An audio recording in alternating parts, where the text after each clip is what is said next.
Mən məhsətiyəm, soylu gözəl, zirvəli dağ.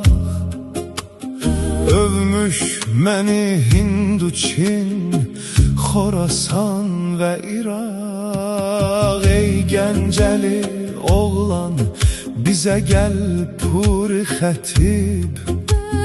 Sənsiz yıxılan gönlümə gəl ol dayanaq.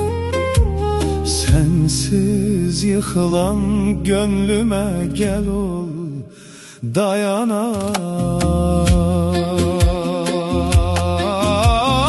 Ey Gəncəli oğlan, sənə var böyle sözüm. Şadlıq və sənlik bizə sunmaqda çözüm. Hər türlü olumsuz Tanrı uzak. Gel gel tokunuşmak dileğim vardır gözüm.